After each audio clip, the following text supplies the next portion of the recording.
So this video absolutely blew my mind. Absolutely blew my mind. I was watching it a few weeks ago. I was in a training for Safelite, for auto glass, right? And it was for insurance. And we're talking about autos. And then all of a sudden the instructor popped this video on the screen. And it just took my mind in a whole another direction, right? As far as thinking about these things. These are things I never even thought about before.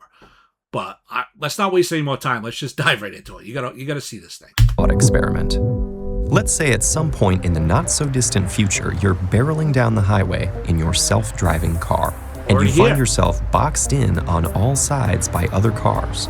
Suddenly, a large, heavy object falls off the truck in front of you. Your car can't stop in time to avoid the collision, so it needs to make a decision. Go straight and hit the object, swerve left into an SUV, or swerve right into a motorcycle.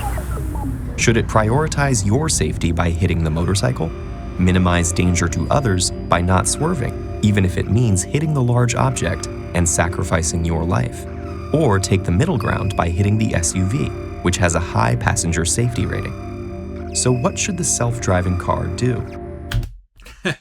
And that was the question that was posed to the class, right? What should the self-driving car do? And it gets you thinking, right? Because it's got your life in the car. It's got the lives of other people on side of you, right? One's a motorcycle. One's like a minivan. What if there's a family in the minivan, right? It's like, what's the self-driving car going to do? What decision is it going to make? Let's keep watching. If we were driving that boxed-in car in manual mode, whichever way we'd react would be understood as just that, a reaction, not a deliberate decision. It would be an instinctual, panicked move with no forethought or malice. But if a programmer were to instruct the car to make the same move, given conditions it may sense in the future, well, that looks more like premeditated homicide. I laugh now, every to time be I hear fair, that. self-driving cars are but that's it, right?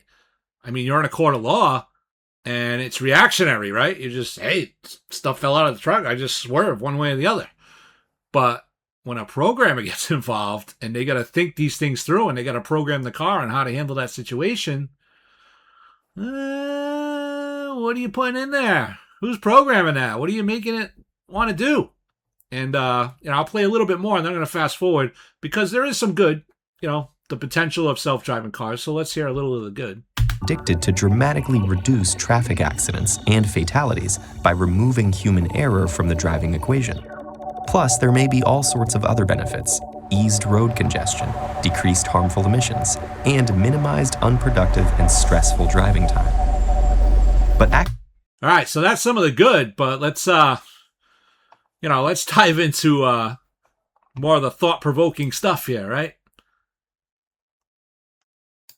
All right, this is the part that, that part kind of led up to this part, but this part was just like, okay, here we go. Let's think about this one, right? quickly leads to morally murky decisions. For example, let's say we have the same initial setup, but now there's a motorcyclist wearing a helmet to your left and another one without a helmet to your right. Which one should your robot car crash into? If you say the biker with the helmet because she's more likely to survive, then aren't you penalizing the responsible motorist? If instead you say the biker without the helmet because he's acting irresponsibly, then you've gone way beyond the initial design principle about minimizing harm, and the robot car is now meting out street justice. The ethical considerations get more complicated here. In both of our scenarios, the underlying design is functioning as a targeting algorithm of sorts. In other words, it's systematically favoring or discriminating against a certain type of object to crash into. And the owners of the target vehicles will suffer the negative consequences of this algorithm through no fault of their own. So, yeah, I mean, whose life is it gonna save? When you start putting motorcycles out there, or people without helmets, I mean, you're programming this car to take somebody's life in a certain situation. So that's what really got me thinking. Like, this is some high level thinking. And who's responsible? Who's going to be making these decisions? Is it the programmer? Is it the company that hires the programmer? Like, who's going to be responsible at the end of the day, questioning why this car made this move?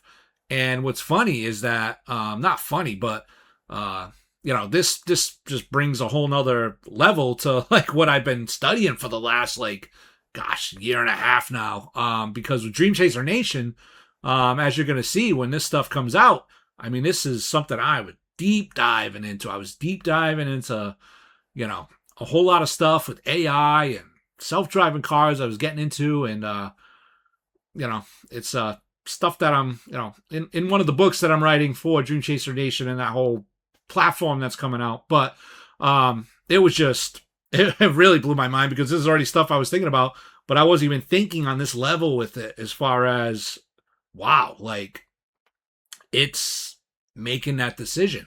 Like, you always would wonder, like, why did the car turn left or why did the car turn right?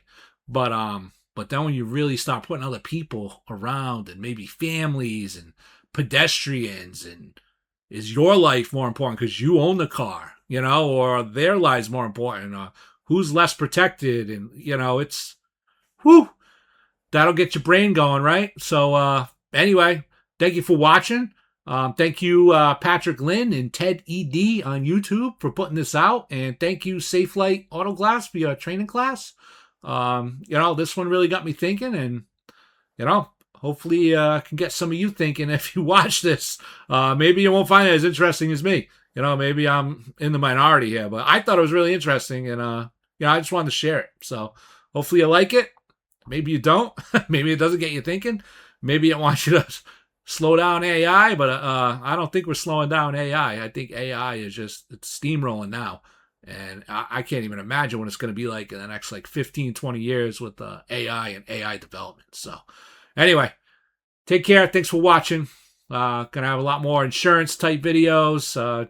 Dream Chaser Nation stuff will start coming out slowly. Here's a little tidbit you probably didn't know about Dream Chaser Nation. So little first reveal right there for one of the things.